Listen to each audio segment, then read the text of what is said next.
नमस्कार, मैं हूं आपके साथ मयंक। आज 26 तारीख है और देखिए आज सुबह सुबह जिस तरह से अमेरिका और इजराइल ने ईरान पर हमले किए, अब उसका बदला लेना ईरान ने शुरू कर दिया है। और जो खबरें इस वक्त आ रही हैं, ईरान ने बड़ा पलटवार किया है अमेरिका के ऊपर। अमेरिका के कई ड्रोन्स गिरा दिए गए हैं और अमेरिका के प्लेन्स भी हिट होने की खबरें आ रही हैं। देखिए, इस पे थोड़ा इंतजार करना होगा कितने प्लेन्स गिरे हैं इसको लेकर, लेकिन जो खबरें आ रही हैं उसके मुताबिक ईरान ने अपनी एंटी प्लेन मिसाइल्स जो हैं वो फायर की, डिफेंस सिस्टम से मिसाइल्स फायर की गई और उससे अमेरिका के कई ड्रोन्स तबाह हो गए, जिनकी तस्वीरें सामने हैं। लेकिन खबर यह भी है कि F-35 जेट्स जो कि ईरान के एयर स्पेस में अंदर घुसने की कोशिश कर रहे थे, उनको हिट किया गया है। देखिए, आरजीसी की तरफ से अभी जो खबरें सामने आ रही हैं ये दावे हैं, जैसी खबर सामने आएगी कंफर्म होगी मैं आप तक पहुंचाऊंगा। लेकिन ये ईरान की तरफ से जबरदस्त पलटवार बताया जा रहा है। हॉर्मूज में इस समय हालात ऐसे हैं,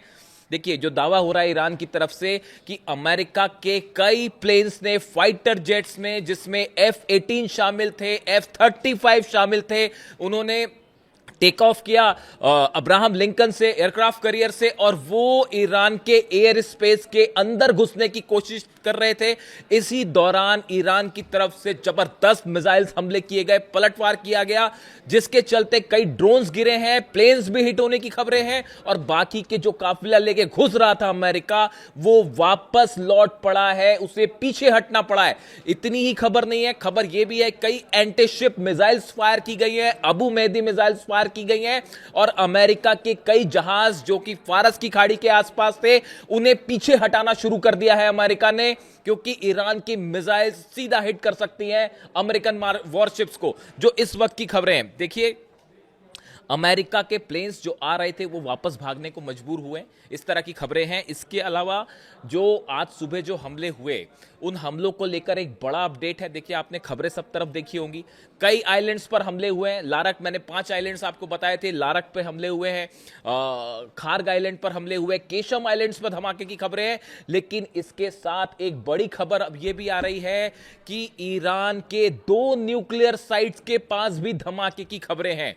अभी इसके बारे में और डिटेल आएगा, मैं आप तक पहुंचाऊंगा। खबर यह है ईरान के 2 न्यूक्लियर साइट्स पर धमाके की खबरें हैं, उन्हें निशाना बनाने की कोशिश की गई है और ये हमले इजराइल की तरफ से किए गए।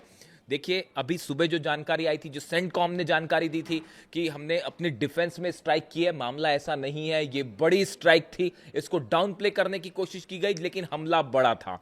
इजराइल के जेट्स भी इसमें शामिल थे, अमेरिका के जेट्स इसमें शामिल थे। अब्बास अराक्ची साहब ने एक प्रेस कॉन्फ्रेंस की अब से थोड़ी देर पहले और उन्होंने डिटेल में इसकी जानकारी दी है कि कहां कहां हमले किए गए। उन्होंने कहा हम आकलन कर रहे हैं कहां कितना नुकसान हुआ है। लारक द्वीप पर सबसे ज्यादा नुकसान की खबर है।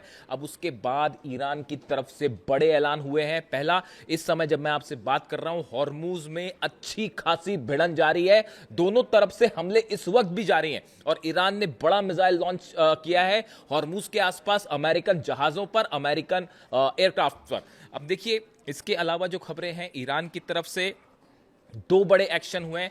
पहला तो ईरान के सुप्रीम लीडर मुस्तफा खामनेई का बयान सामने आया है। उन्होंने ये बात साफ कर दी है, उन्होंने कहा है कि जिस तरह से ईरान पर हमले किए गए, इसका बदला लिया जाएगा। उन्होंने इजराइल को कैंसर बताया। उन्होंने ये कहा जैसे कैंसर का ट्यूमर होता है, उस तरह से इजराइल है और इजराइल को नक्शे से मिटा दिया जाएगा, इजराइल को खत्म कर दिया जाएगा। इस तरह की बात, इस तरह का संदेश मुस्तफा खामनेई साहब की तरफ से आया है। जिस तरह से हमले हुए उसके बाद, यानी अब यह तय माना जा रहा है कि ईरान इजराइल पर एक बड़ा अटैक करेगा। और देखिए, अगले चंद घंटे बहुत बड़ा डेवलपमेंट हो सकता है और शायद हम वैसी जंग फिर से देखें जो 40 दिन की जंग थी। इसके अलावा देखिए, बड़ी खबर यह है, ईरान के विदेश मंत्री अब्बास अराक्ची साहब रूस जा रहे हैं। अब से थोड़ी देर में वो रूस के लिए रवाना हो जाएंगे, उनकी पुतिन से मुलाकात होने जा रही है। देखिए, हालात यहां पर तेजी से बदल गए हैं, बिगड़ गए हैं। यूक्रेन और रूस के बीच में बड़ी जंग छिड़ चुकी है। जिस तरह से हमले कर रहे हैं पुतिन, देखिए पुतिन ने 5 न्यूक्लियर मिसाइल्स दागी हैं पिछले 48 घंटे के अंदर यूक्रेन पर। अब मामला बिगड़ता दिख रहा है। और उसके अलावा लावरोव की बात हुई है मार्को रूबियो से, अमेरिका के विदेश मंत्री से, और लावरोव ने, रूस के विदेश मंत्री ने यह बात साफ कर दी है कि जब तक अब यूक्रेन को हम घुटने पर नहीं ले आएंगे, तब तक ये हमले नहीं रोके जाएंगे।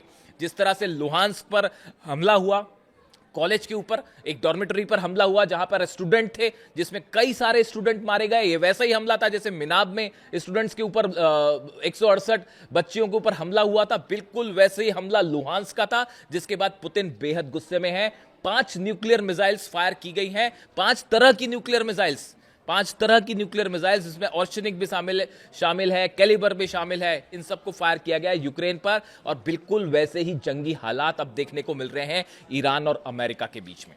देखिए, मैं फिर से इस बात को रिपीट करूंगा, पूरी दुनिया में जितने पत्रकार हैं, जितने न्यूज़ चैनल्स हैं, जितने पॉडकास्ट चल रहे हैं, सबका स्टैंड ये था कि ईद के पहले हमला नहीं होगा, हज के बीच में हमला नहीं होगा। आप मेरा वीडियो उठा के देखिए, मैंने दावा किया था आपको कि हज के बीच में ही हमला होगा, ईद से पहले हमला होगा। और देखिए, ये खबर एक बार फिर सच साबित हुई।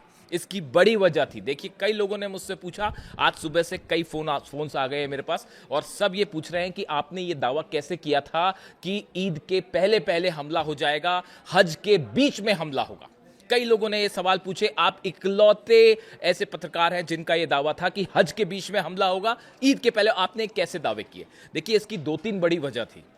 सबसे बड़ी वजह, अगर आपने नोटिस की हो, जिस आनन फानन के साथ सऊदी में डिफेंस सिस्टम तैनात किए गए पिछले 48 घंटे में, वो बड़ा ही अस्वाभाविक था। इसी तरह के डिप्लॉयमेंट यूएई ने भी किए हैं। आप देखिए, सऊदी में मक्का मदीना के आसपास, काबा के आसपास जिस तरह से डिफेंस सिस्टम तैनात किए गए, ये यूजुअल प्रोसेस नहीं थी। आप इसको समझिए, डिफेंस, अगर आप इस बात पर नजर रखें तो यह साफ बात दिखाई दे रही थी कि सऊदी को इस बात का डर था कि ईरान अचानक हमला कर सकता है। अब सऊदी को इस बात का क्यों डर था? क्या सऊदी इस बात को जानता था? क्या मोहम्मद बिन सलमान इस बात को जानते थे कि अमेरिका और नेतन्याहू एक बार फिर स्ट्राइक करने जा रहे हैं 48 घंटे के अंदर? क्या यही वजह थी उस जल्दबाजी की, जो डिफेंस सिस्टम तैनात किए गए, आनन फानन में इजराइल से सिस्टम मंगवाए गए? एक पॉइंट। दूसरा पॉइंट आप देखिए, अब्राहम लिंकन एयरक्राफ्ट कैरियर पर पिछले 48 घंटे के दौरान बड़े डेवलपमेंट्स हुए। F-35 जेट्स ने टेक ऑफ किया, F-18 जेट्स ने टेक ऑफ किया। अमेरिका की तरफ से जब भी कोई बड़ी एयर स्ट्राइक होती है, उसके ठीक पहले अमेरिका की एयरफोर्स एक मिनी एक्सरसाइज करती है, जो कि शुरू हो चुकी थी। दूसरी बड़ी वजह। तीसरी बड़ी वजह, इजराइल से कई रिफ्यूलिंग जेट्स ने टेक ऑफ किया। बेन गुरियन एयरपोर्ट से 4 से 5 रिफ्यूलिंग जेट्स ने टेक ऑफ किया, जो हॉर्मूज के ऊपर गए। आप सोचिए, अगर रिफ्यूलिंग जेट्स टेक ऑफ करते हैं बेन गुरियन एयरपोर्ट से, वो हॉर्मूज के ऊपर क्यों गए? ऑब्वियस सी बात है कि हॉर्मूज के आसपास कोई हमला होने वाला है। वो वहां पर भाई घूमने तो गए नहीं होंगे, पिकनिक मनाने तो गए नहीं थे वहां पे। वो F-35 F-18 जेट्स जो कि इन्वॉल्व थे, इनकी रिफ्यूलिंग के लिए गए थे कि एयरमैन की रिफ्यूलिंग की जरूरत पड़ सकती है, या अब्राहम लिंकन पर जो एयरक्राफ्ट है अमेरिका के, उनको ऑयल सप्लाई करने के लिए मूवमेंट हुआ था। इसीलिए यह बात साफ थी कि पहले ही हमला करेगा। और चौथी बड़ी वजह, देखिए, अमेरिका जब भी अटैक करता है, उसकी खास बात यह होती है कि वो एकदम से अटैक करेगा। मतलब आप ये सोचेंगे, या तो ये कहा जाएगा अभी बातचीत हो रही है और उसके बीच में हमला हो जाएगा। इसीलिए शायद ये सोचा अमेरिका ने कि सब ये मान के चल रहे हैं कि भाई अभी हज चल रहा है, ईद होने वाली है, इसलिए हमला नहीं होगा। सरप्राइज करने की कोशिश की गई ईरान को, और बीच में हमला कर दिया गया। ये वैसा ही था जैसे अली खामेनी साहब पर हमला हुआ। इसीलिए आपको कहते हैं कि जो पुराने ट्रेंड्स हैं उससे सीखना पड़ेगा, आपको समझना पड़ेगा। पिछली बार जब हमला हुआ था, और जिस तरह से हमले हुए अली खामेनी साहब में, रमजान के बीच पे हमला किया गया। इसीलिए इस बार देखिए हज के बीच में हमला किया गया। इस ट्रेंड को समझिए आप। इसीलिए मैंने दावा किया था कि ये हमले हज के बीच में हो जाएंगे और फिर से एक बार जंग हो सकती है, और अब वही हालात सामने खड़े हुए हैं।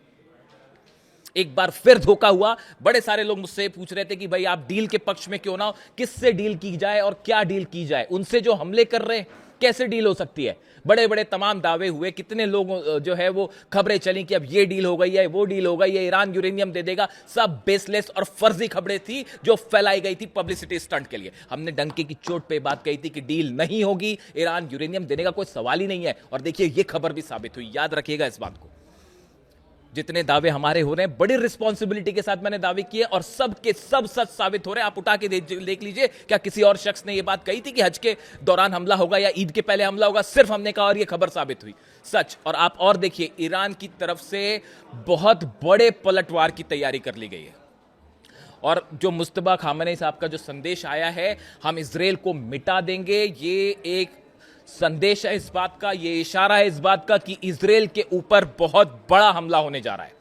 देखिए ये हमले क्यों हुए, इसकी कई वजह भी सामने है। सबसे बड़ी वजह है तो ईरान जो है अपेरेंटली कि भाई ईरान अपना यूरेनियम देने को तैयार नहीं है।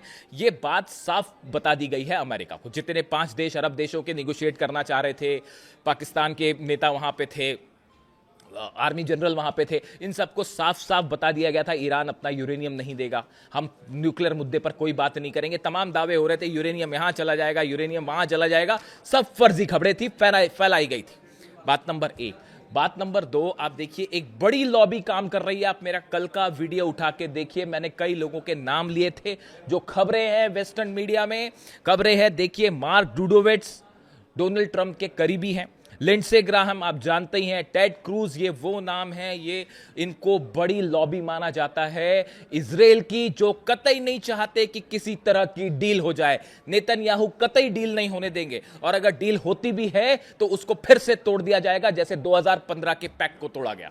इसीलिए ईरान विश्वास करने को तैयार नहीं है, इसीलिए मुस्तफा खामेनी कह रहे हैं कि हम विश्वास नहीं करेंगे। और अब हालात ये है, देखिए बड़ी इस समय ईरान खास तौर पर हॉर्मुज में, चूंकि हमले आइलैंड्स पर हुए इसलिए अभी पूरा फोकस जो है हॉर्मुज में, और हॉर्मुज में इसको जंग कहते हैं, सीधी सीधी जंग छिड़ी हुई है। लेकिन अगले चंद घंटों में ईरान की तरफ से बड़ा मिसाइल अटैक हो सकता है। और देखिए अब्बास अरागची साहब तुरंत पुतिन से मिलने भी जा रहे हैं, हो सकता है कि इस मुलाकात के बाद एक्शन देखने को मिले। लेकिन फिलहाल ईरान की तरफ से हॉर्मुज में कई मिसाइल्स फायर की गई हैं, और उसमें अभी कितना नुकसान है अमेरिका को, ये थोड़े वक्त पर सामने देखने को मिलेगा। लेकिन अभी हालात ये है कि ये बात साफ हो चुकी है कि कोई डील जैसी संभावना नहीं है, पूरी तरह से खारिज है। अब्बास अरागची साहब की प्रेस कॉन्फ्रेंस थी अब से थोड़ी देर पहले, और जो बातें उन्होंने कही, उन्होंने कहा कि हमारे को बिल्कुल बदला लेने का पूरा अधिकार है। उन्होंने कहा इंटरनेशनल लॉ, यूनाइटेड नेशंस के चार्टर को अमेरिका ने तार तार कर दिया है। हम एक बार फिर बात कर रहे थे, इजराइल की तरफ से बीच में ये हमले हुए हैं, तेहरान पर भी हमले हुए हैं, तेहरान के आसपास भी धमाके हुए हैं, 2 न्यूक्लियर साइट्स पर धमाके की खबरें हैं। इसका बदला लेने का हमको पूरा अधिकार है। और अब देखना यह है अगले चंद घंटे में ईरान की तरफ से क्या रिप्लाई देखने को मिलता है। जो भी अपडेट होगा मैं फौरन आप तक लाने की कोशिश करूंगा। कमेंट करके बताइए इस वीडियो को लेकर आपकी क्या राय है। Thank you so much.